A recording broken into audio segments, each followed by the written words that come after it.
Hola, muy buen día. Soy el doctor Willy González y en esta clase vamos a revisar un poco del modelo social.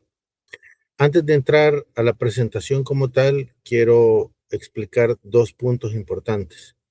El primero de ellos es que el modelo social, igual que el resto de modelos, no es un modelo estático. Es decir, es un modelo que ha ido cambiando y seguramente va a seguir cambiando. Eso es importante porque ustedes tienen que plantearse en el modelo desde qué punto de la historia lo están tratando. Eso es lo primero. Lo segundo es que esta clase solo es una guía de orientación acerca del modelo. Sobre el mismo hay una gran cantidad de literatura. Sin embargo, yo he optado por elegir tres elementos importantes. El primero de ellos es la corriente clásica del modelo social. Es lo que promueve actualmente la Organización Mundial de la Salud. El segundo de ellos es un modelo social que es el que hasta hoy más éxito ha tenido, que surge entre Argentina y Francia y quizás el máximo exponente es un psiquiatra que se llama Enrique Pichón Rivière. Vamos a revisar un poco de su teoría. Y finalmente vamos a hablar del modelo que en este momento está teniendo más realce porque está cambiando totalmente el paradigma que tenemos sobre modelos sociales. Ahora, es importante recordar que el modelo social nos puede ayudar a explicar por qué aparecen algunos síntomas, el significado de estos síntomas y sobre todo qué podemos hacer para ayudar al tratamiento. De esa forma es que vamos a transitar en esta clase. Así es que bienvenidos y vamos a iniciar. Voy a compartir mi pantalla eh, y vamos a iniciar entonces la clase. Muy bien. Tenemos que, estamos hablando del modelo social. Bueno, como les dije, soy el doctor Willy González, soy del Departamento de Psiquiatría ya desde hace algunos años. Bueno, para iniciar, vamos a decir que el concepto que vamos a manejar de modelo social lleva este rumbo, es decir, partimos de hablar de la psiquiatría desde las instituciones y llegamos a hablar de la psiquiatría desde las personas. A eso se refiere este modelo, ¿no? El modelo social. Y como les dije, hay tres grandes paradigmas que vamos a revisar. El primero es el que propone la Organización Mundial de la Salud y está marcado por el modelo médico, es decir, donde estamos inmersos todos, donde trabajamos todos. Ahí tienen en la pantalla algunas características de este modelo. Si bien es cierto, está marcado por el individuo, no revisa al individuo en su totalidad, sino que sobre todo los aspectos neurobiológicos en este momento. En segundo lugar, se habla de las personas cómo perciben o la sociedad cómo percibe a los individuos que tienen algunos síntomas. Así, por ejemplo, una persona con esquizofrenia puede ser que alguna sociedad lo perciba como peligroso. Las personas con trastorno bipolar, algunas personas o algunas sociedades los van a percibir o van a tener una idea de ellos, solo que pueden estar enojados o contentos. Y no es así, no, nada de esto es así. En tercer lugar, ¿cómo se cura esto? ¿Cómo se soluciona? El paradigma nos dice que son alteraciones biológicas, por lo tanto el tratamiento debe ser biológico. Eh, Dicho sea de paso, es una deuda que todavía se maneja, el hecho de que nosotros en psiquiatría no vemos enfermedades, vemos trastornos. Por lo tanto, al no considerarse una enfermedad, tampoco hablamos de cura. Eso es un tema que abarca a todos los modelos. Y el último, vean ustedes, abarca que hay un agente de cambio. O sea, hay alguien importante ahí para que estos desórdenes mejoren. Y ese agente de cambio son los profesionales de la salud. Muy bien. Ahora, uno de los elementos o de los puntos más fuertes que tiene el modelo actual se llama determinantes sociales.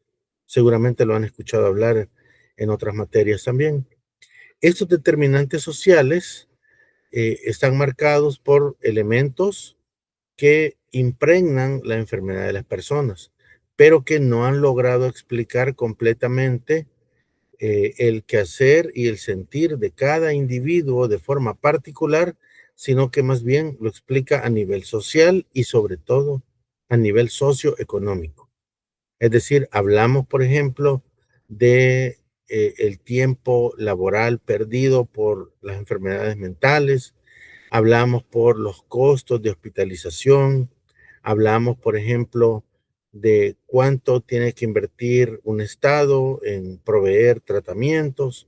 Entonces, todo se maneja a nivel social, pero más económico y menos a nivel individual. Es decir, qué es lo que dejan de percibir estas personas de forma individual, ¿no? ¿Cuántos familiares se alejan? ¿Cuántos amigos se alejan? Cuántos matrimonios o cuántas familias se desintegran por estos problemas, nadie habla de eso. Y eso es una de las críticas que se hace actualmente a estos modelos. Y bueno, hay un nivel que ustedes ven ahí que lleva jerarquías. El último nivel, el ápice, está el nivel social. Pero vean, la base, la gran base es biológica, ¿no? Es biológica. Muy bien. Sobre esto, sobre este modelo, cuando nosotros advertimos que no hay suficiente explicación a lo que le sucede a las personas, aparece el modelo que les he mencionado, el modelo de Enrique Pichon Rivière. Es un modelo social que lo que busca hacer es explicar cómo es que las personas o que los grupos en las comunidades logran integrarse entre ellos y cómo es que las personas con algún problema se integran. Vean ustedes que es un modelo que es cíclico, es decir, no está estático, sino que constantemente se va moviendo. Y tiene su origen en el modelo psicodinámico, pero aquí le da más énfasis a la parte social. Este modelo entonces explica los problemas desde este acrónimo que se llama ECRO, que significa la E de esquema, la C de concepto, la R de referencia y la O de operativo. Y ahí tienen ustedes en la pantalla qué significa cada uno de ellos. Cuando hablamos de esquema, hablamos de cuáles son los conceptos que las personas tienen sobre algo. Por ejemplo, si hablamos de esquizofrenia, bueno, ¿cuál es el concepto que todo el mundo maneja de esquizofrenia? ¿Cuál es el concepto de los profesionales en salud que manejan de esquizofrenia? Y ese concepto está marcado por tres elementos importantes. Número uno, por lo que la sociedad va repitiendo de boca en boca. Número dos, por lo que las instituciones oficiales dicen de ese trastorno. Por ejemplo, a nivel económico, ¿cómo se enfrentan a las personas que tienen trastornos mentales? Por ejemplo, ¿son aptos para darles préstamos? ¿Son aptos para tener algún cargo importante en su trabajo? ¿O más bien se les ve como personas en quienes no se puede confiar, como personas peligrosas? Ese es el concepto, ¿no? Ese es el concepto que se maneja. Entonces, las instituciones sería el segundo lugar importante. Y el tercer lugar importante es el discurso científico que se puede manejar. Se unen los tres y entonces sacamos un concepto o un imaginario conceptual que es el que la sociedad va a manejar de ese trastorno en particular. Ese sería el esquema, ¿no? Luego tenemos el concepto. El concepto es cuando ya tenemos un enfermo con quien tenemos que convivir, ¿cuál es el concepto que yo voy a ocupar en mi caso particular? Por ejemplo, los médicos lo tratamos diferente a como seguramente lo trata su familia. Nosotros estamos pensando en mejorar su calidad de vida, por ejemplo. Y eso pasa porque se tomen los medicamentos, eso pasa porque se integra a la vida cotidiana, pero, por ejemplo, la familia está pensando en que duerma mejor, la familia está pensando en que no genere problemas, la familia a veces está pensando en mantenerlo escondido. Sus amigos, ¿cuál es el concepto que sus amigos manejan propio, no? El concepto propio hacia esta persona. De tal forma que tenemos que ir a conocer el concepto social que se tiene sobre algo, luego el concepto particular que todos los que están participando manejan de eso. Finalmente tenemos el marco referencial, que vean ustedes, así como dice ahí, el punto de apoyo para analizar una situación específica, o sea, el contexto. Es diferente hablar que tenemos un esquizofrénico, por ejemplo, en una comunidad que está muy lejana a los servicios de salud, donde hay pocos lugares donde pueda trabajar, donde las personas están muy estigmatizadas, a un esquizofrénico que vive en un medio urbano, donde tenga más servicios cercanos, donde tenga más oportunidades de conseguir algún trabajo que no requiera mayor peligro para ellos, donde las personas estén menos estigmatizadas. Ese es el marco referencial, ¿no? Con el que vamos a trabajar. Y finalmente el marco operativo, que vean, dice, es la herramienta destinada no solo a interpretar, sino a transformar la realidad. Es decir, nosotros vamos a buscar cuál es el marco operativo con el que podemos trabajar. De repente, puede ser que las personas tengan algunos servicios de salud cerca o puede ser que tenga otros servicios comunitarios cerca de los cuales nosotros nos podamos apoyar, pero que en el marco conceptual de la familia no lo tenían contemplado. A veces, por ejemplo, hay muchos elementos que mejoran con el hecho de asignarle tareas a las personas, pero en el marco conceptual familiar eso no existe. De tal forma que integrar a la familia, integrar a la comunidad, integrar al individuo en este marco es una forma que tenemos de ir entendiendo qué es lo que pasa con estas personas. Bien, esto es el ECRO, ¿no? Si ustedes se fijan, es un poco diferente a lo que vimos de la OPS, que es un marco más que todo biológico, ¿no? Y más que todo está viendo los costos que conlleva manejar a una persona con esos trastornos. Acá no.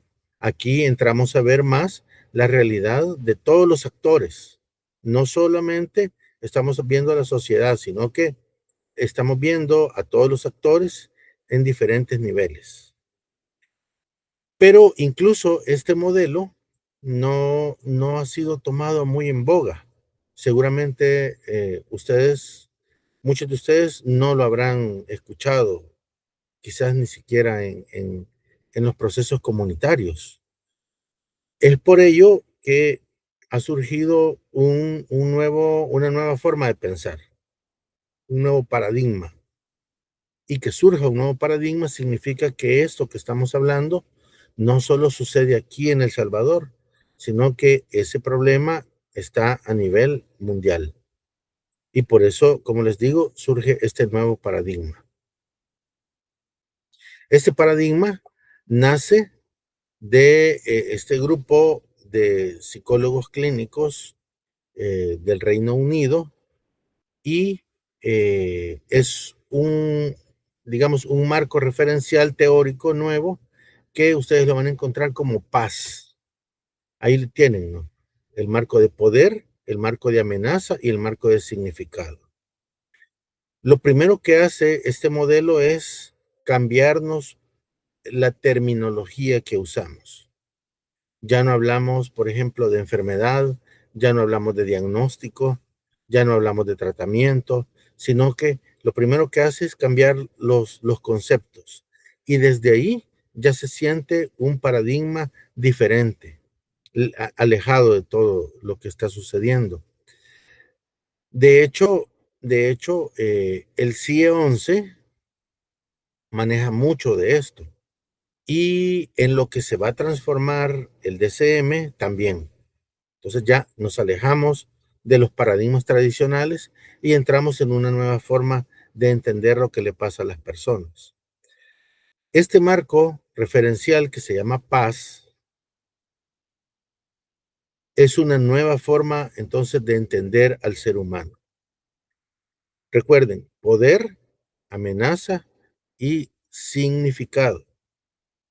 Hay otro elemento más que ya lo vamos a ver,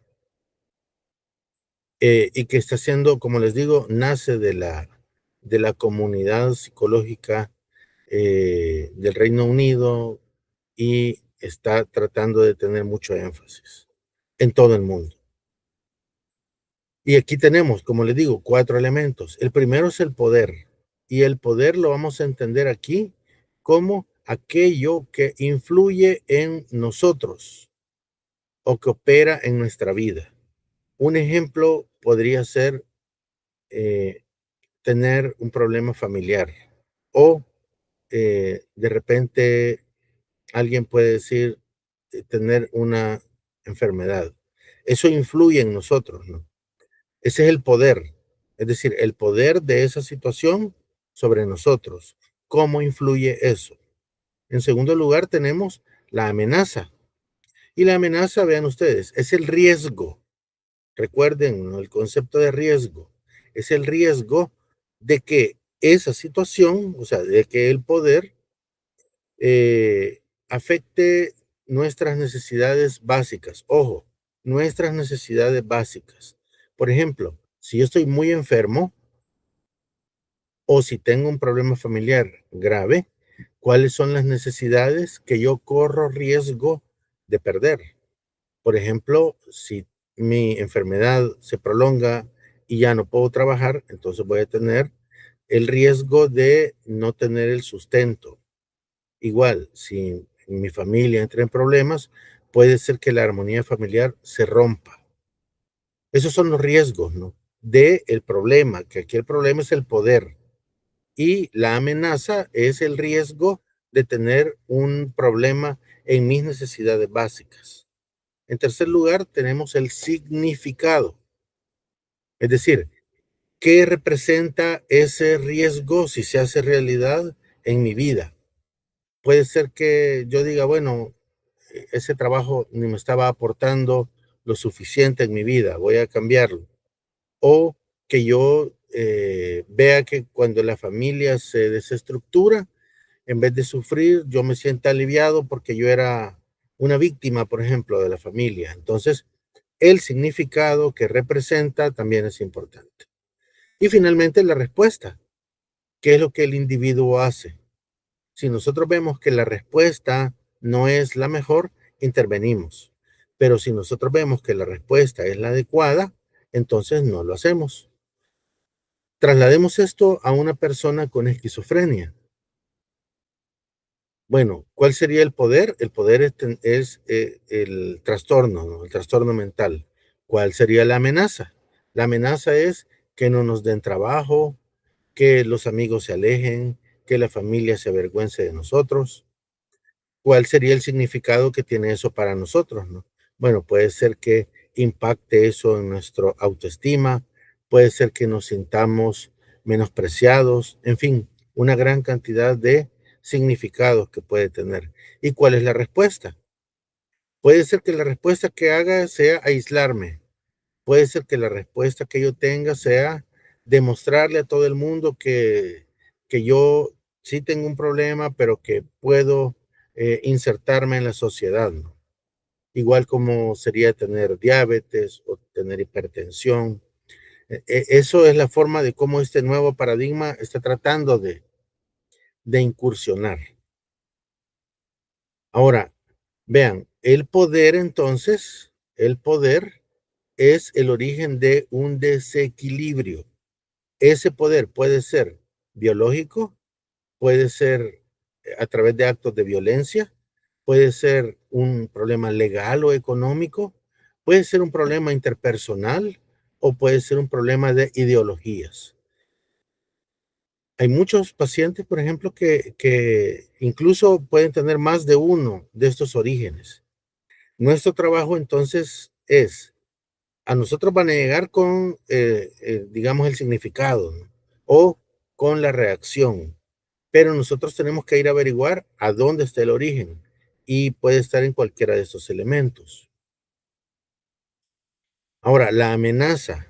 ¿Cuáles podrían ser puntos de amenaza? Recuerden, la amenaza es el riesgo de que se vea alterado nuestras funciones.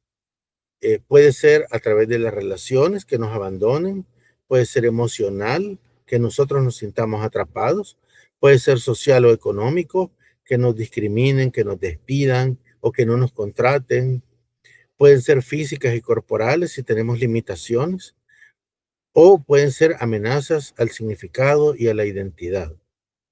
Eso es la amenaza, recuerden, es el riesgo, ¿no?, de que suceda algo por el poder o el problema que tenemos. En tercer lugar, ¿qué significa eso para nosotros? Bueno, pueden haber respuestas emocionales, pueden haber respuestas conductuales, pueden haber respuestas de pensamiento. Eso es lo que vamos a ir a averiguar. ¿Qué significa eso? Como les digo, puede ser que alguien se aísle y se quede en su cuarto. Bueno, ¿por qué lo hacen, no? ¿Qué significado tiene esa amenaza y cómo trata de resolverla a través del aislamiento? Y finalmente, la estrategia de supervivencia. Y aquí es donde vemos las diferencias que les he estado comentando. Es diferente, por ejemplo, si una persona escucha voces, decir que es un síntoma. En cambio, este nuevo paradigma nos dice, bueno, es una reacción de hipervigilancia ante una amenaza que ya sucedió, ¿verdad? Que viene acompañada de aislamiento. Ahora hay que ir a buscar a dónde fue esa amenaza, ¿no? Que se ha reactivado actualmente. Si tenemos, por ejemplo, reacciones de impulsividad o de autolesiones, que serían los síntomas, entonces aquí nos invita a pensarnos en el nuevo paradigma. Sería, bueno, hay una lucha contra la pérdida del control o el intento de recuperar el poder en la impulsividad. Y en las autolesiones sería una regulación de sentimientos abrumadores o una forma de comunicar el dolor. Si ustedes hablan con las personas que se cortan, por ejemplo, ellos les van a decir que ellos no es que se quieran morir. De hecho, cortarse alivia un dolor interno que andan. Eso es, eso es lo que ellos expresan, ¿no? Y si lo vemos desde este nuevo paradigma, es lo que nos está diciendo, ¿no? A través de lesionarse, a través de la autolesión, lo que están haciendo es regulando sentimientos que los abruman. Entonces ya no lo estamos viendo como el modelo médico nos dice que hay que ver. Y esto va así como vimos en Pichón Rivier, es un círculo, ¿no?, que se va repitiendo. Entonces no hay que verlo estático. Es un círculo que se va repitiendo y que se va integrando cada vez más. Bueno, entonces hay que ver cuáles son los patrones tradicionales que tenemos que son, por ejemplo, reforzados desde los modelos médicos, desde los modelos biológicos, y que el modelo social nos dice, Bueno, si ese modelo funcionara, muchas de estas personas, por ejemplo, no tendrían recaídas. Y lo cierto es que las tienen. Por lo tanto, hay que ver si ese paradigma está funcionando para esa persona en particular o si quizás vale la pena cambiar de paradigma. Bueno, son algunas de las cosas que este modelo nos invita a repensar. Y bueno, esa es la primera parte de la clase, que empezamos viendo un modelo tradicional, un modelo biológico. eh, Luego pasamos a ver un modelo más social, el modelo del ECRO, que ya nos invita a reflexionar sobre las conductas de las personas y darles un sentido diferente, ¿no? Y actualmente el modelo que está naciendo, este modelo último que les estoy mostrando, es un modelo naciente, ¿no? No hay muchos países en el mundo donde se practique, donde se aplique. Sin embargo, cada vez se está tomando más auge. Este modelo de los 4 elementos fundamentales, el modelo paz, recuerden, ¿no? El poder, la amenaza, el significado y finalmente la reacción. Bien, ahora, eh, para efectos de esta materia, yo les voy a mostrar 2 instrumentos que hemos diseñado en el departamento de psiquiatría que eh, van a servir para que ustedes practiquen un poco más esto. El primero de ellos, ahora se los muestro, ahí lo tienen. Esto lo van a encontrar en su aula virtual.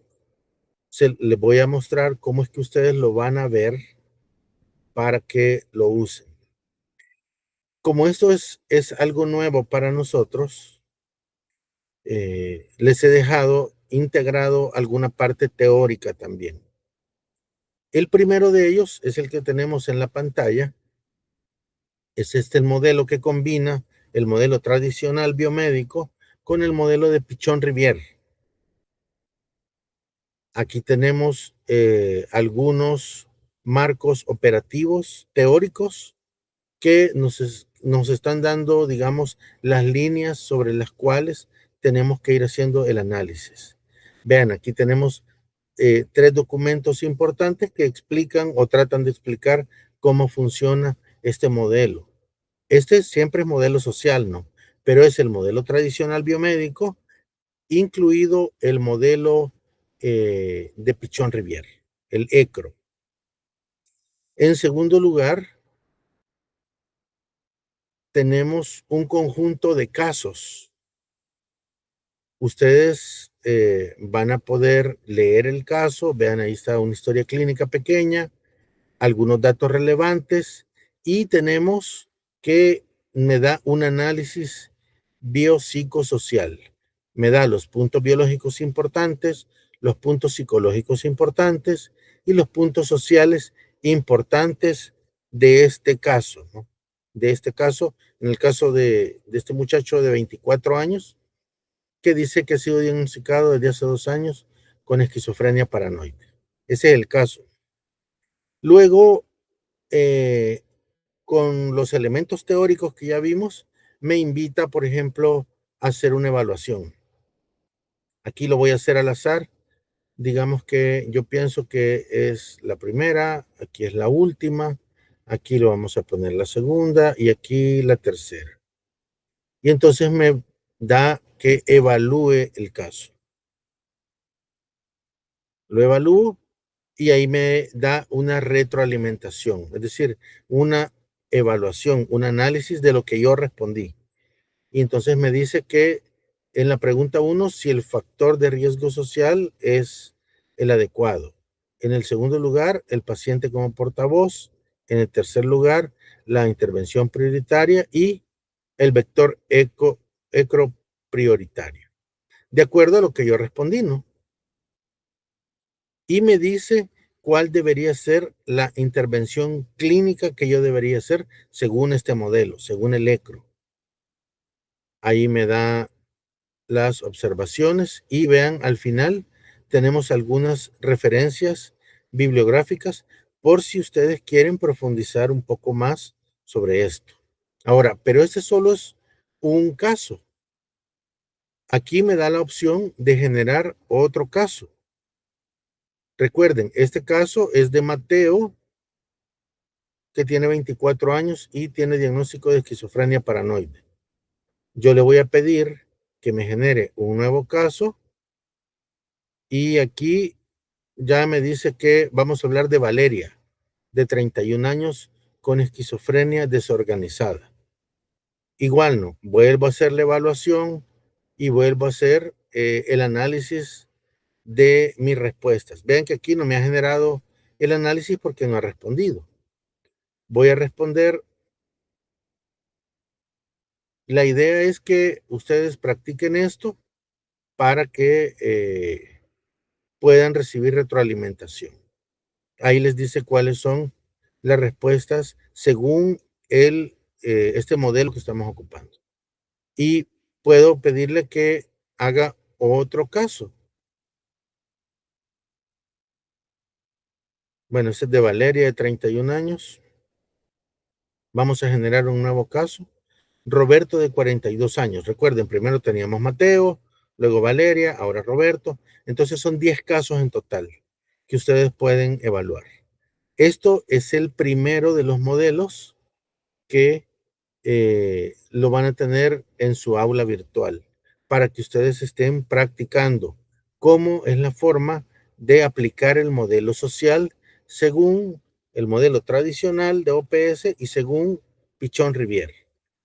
Ahora, no nos vamos a quedar acá, sino que vamos a profundizar un poco más. Es decir, vamos a revisar otro de los modelos. El siguiente modelo que vamos a presentar es el modelo PAS. Recuerdan que ya lo habíamos mencionado, ese modelo también va a tener su propio, digamos, su propia forma de evaluar. Déjenme ver dónde lo tengo. Esto le va a quedar, por supuesto, le va a quedar en su aula virtual para que lo puedan seguir usando.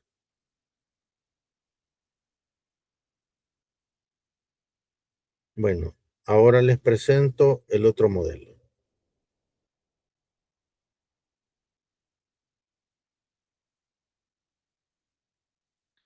Aquí está.